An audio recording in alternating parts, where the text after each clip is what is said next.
تفسیر کبیر کے اندر امام فخر الدین رازی فرماتی ہیں حضرت داؤد علیہ السلام نے اللہ سے عرض کیا کہ خدایا میں تو تیری کسی ایک نعمت کا شکر ادا کر ہی نہیں سکتا،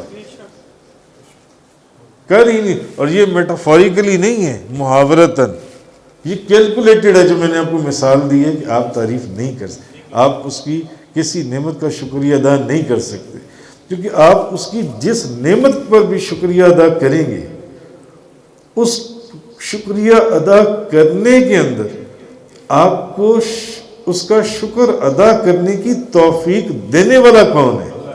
اللہ.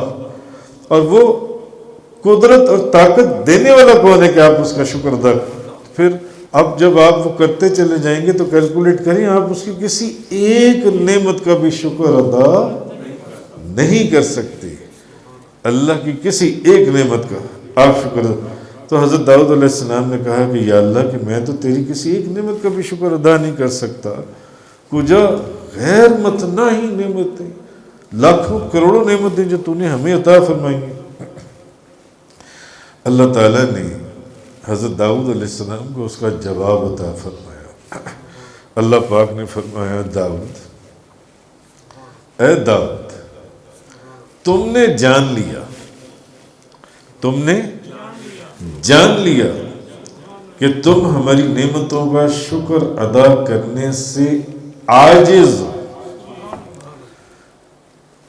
ہو، تم میری نعمتوں کا شکر ادا نہیں کر سکتے، تم عاجز ہو.